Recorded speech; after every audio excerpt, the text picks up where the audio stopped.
All right, folks, we are going to do one more segment, and then we're going to do the Q&A. So we can open up the phone lines now. If you want to call in for the Q&A, please do that. And we have one more segment that we're going to do before we get to that, and this is an important one, obviously. Hey, folks, if you're on Twitter, you know this happened already. The Globe Eye News published an article saying 44% of Jewish college students say they don't feel safe identifying as Jewish on campus. And Socialist MMA, our friend Nick Cruz, said, shut the fuck up. Nobody cares. And, who did not take kindly to that is the Anti-Defamation League. So they quote tweeted him and they said, this is how Revolutionary Blackout Network, a popular socialist activist group led by Nick Cruz, responded to a headline that says 44% of Jewish college students don't feel safe identifying as Jewish on campus. Such lack of empathy and outright hostility is plain anti-Semitism. Okay, so notice, Nick is not shy about who he is. He uses his real name on his YouTube show, as most of our audience knows. I assume most of our audience watches RBN. We certainly do. But he doesn't use his name on his Twitter. His name is Revolutionary Blackout Network, and then his handle is Socialist MMA. So the ADL thought they were doxing him by publishing his real name. Oh, this guy, by the way, the guy who runs this is Nick Cruz. And he responded with such lack of empathy and outright hostility. And then they call him, obviously, an anti-Semite. And Nick comes right back, shut the fuck up, nobody cares. Which a lot of people did quote tweet the same thing. So good on him. And the RBN House account tweets out, thanks for the shout out, ADL. Our work is heavily suppressed by Zionists who we expose consistently as being exponentially Christians. The conflation of Judaism and Zionism is actually anti-Semitic, yes, and endangering Jews, out of which 40% support Israel versus 82% of evangelicals. For every one Jewish Zionist, there are 30 Christian Zionists. Is Congress being dishonest when it tries to conflate anti-Zionism with anti-Semitism? That's a point I made to former friend of the show, Buck Angel, I guess, when I said, most of the people who are so vehemently pro-Israel, you'll find, are actually not Jews themselves. Most Zionists are actually Christians, right? Like, there are more Christian Zionists than Jewish Zionists because there are a lot more Christian people on earth, right? Yeah, well, Christians founded modern Zionism. Exactly. It was British Christians who were anti-Semitic. Right. They wanted the Jews in Israel for the same reason the evangelicals do now, as Jesus bait, to get this whole rapture thing going, fulfill the prophecy. And also, it would get the despised Jews out of Europe. Right. Send them back where they came from. Send them back where they belong. That was the original inception of Zionism. It was not a Jewish movement. It was a Christian movement. It wasn't until the 19th century you got this official Zionist movement that was Jewish, but even then working in allyship with these Christian Zionists who had actually founded the idea. By the time you get to that point, Zionists completely obscure this. Most Jews had moved on from that. Like the idea, I had a Zionist I was debating with the other day. It was saying, our people, and a lot of them will say this to you, our people dreamt for thousands of years of returning to that land. No, you didn't. That's not true. Right. Judaism by that time had evolved into a fucking religion, like any other religion. Buddhists don't dream of returning to India. It's a religion. Right. It's going back to India is irrelevant to the religion. It's a philosophical, theological system.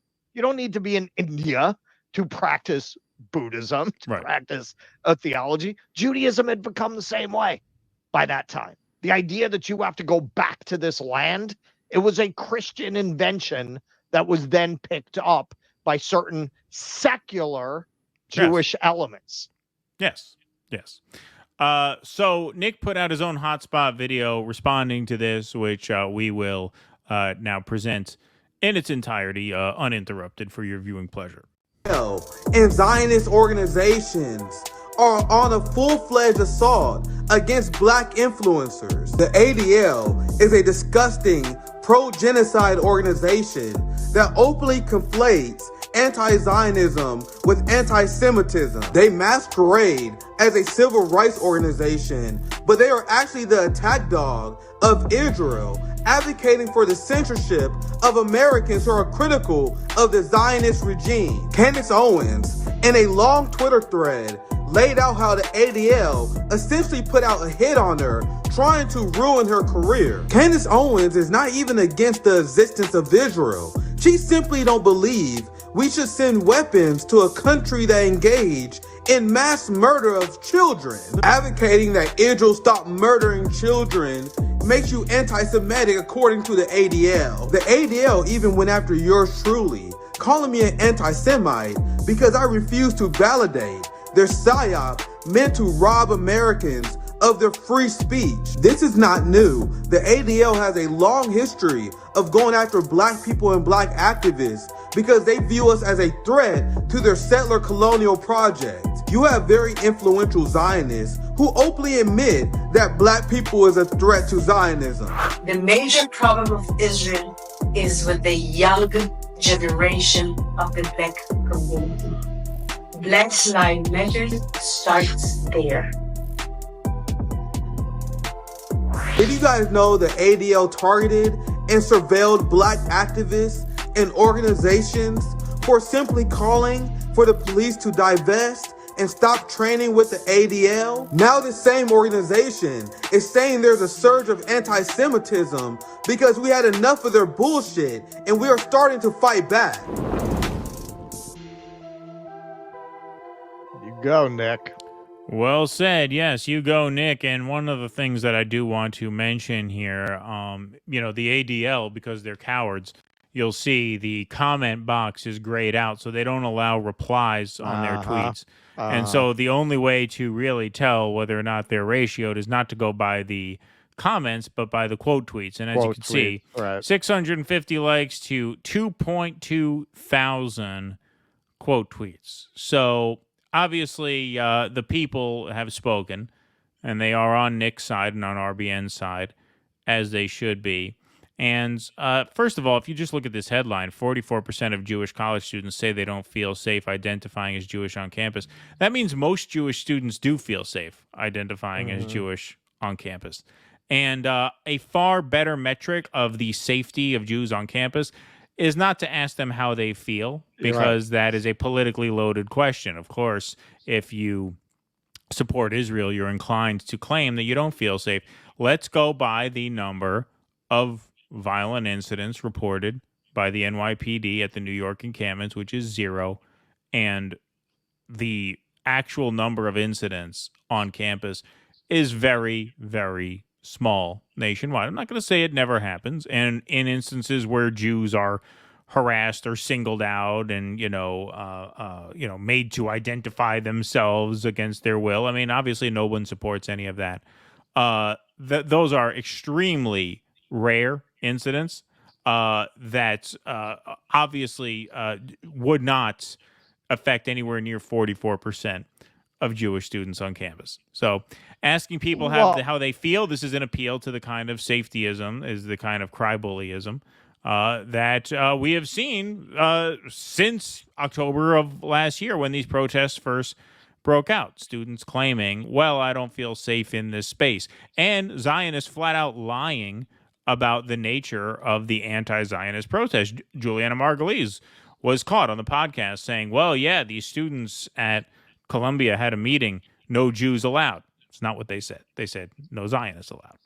Right. Exactly. That conflation of Judaism and Zionism is something that Nick called out there and actually said, it's actually anti-Semitic to conflate the two, which as a Jewish guy, I can say is absolutely right. I feel less safe because of Israel. I feel less safe because of organizations like the ADL. I'd much rather run into Nick on the street than Jonathan Greenblatt on the street. We're a couple of Jewish guys here. RBN, when we were a tiny little channel, they were the first major channel to give us a real bump and start platforming us and start featuring us on a regular basis. That is not the act of an anti-Semite. Those are not the actions of anti-Semites. And so it's just an absurd charge by this organization that is just a bullying organization to be masquerading fair, as a civil rights group. Yeah, back then the channel was known as the Two Octoroons. Yeah, right. Exactly. Yeah. So I might not have realized. Yeah, no, it's ridiculous. Like RBN put a song when we had what, a couple thousand subscribers. I forget what the number was, but I yeah. mean, we were very small at the time. And hey, man, I remember you sent it over to me, like they had done a video covering a rant that you went on. I can't even remember what it was about. And you know, and then they started bringing us on, and we started doing the Oh, it was post-duopoly something show about the together. Marianne thing. Yeah. It was something about Marianne. That's right. Yeah. That's right. And hey, man, that's really. I mean, look, obviously the anti-Semitism charge is dishonest, and this is all that they have, and the reason they have to go after black radicals in particular and black voices in particular is because they have a lot of weight in social justice spaces and conversations, the very spaces that they're trying to co-opt and make Zionism fall into this protected class. And I think because of the history of slavery in America, there is no activist group that carries quite the moral weight that black activists do. And they cannot afford to have those voices saying, well, you're the same settler colonialists that victimized our people, that have victimized that. They cannot have black activists saying that.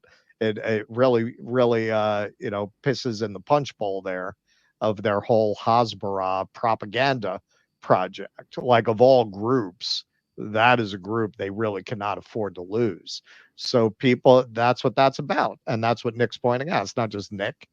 It's Black Lives Matter. It's black voices in general that are anti-Zionist. They have got to marginalize them because it's a real challenge to their narrative.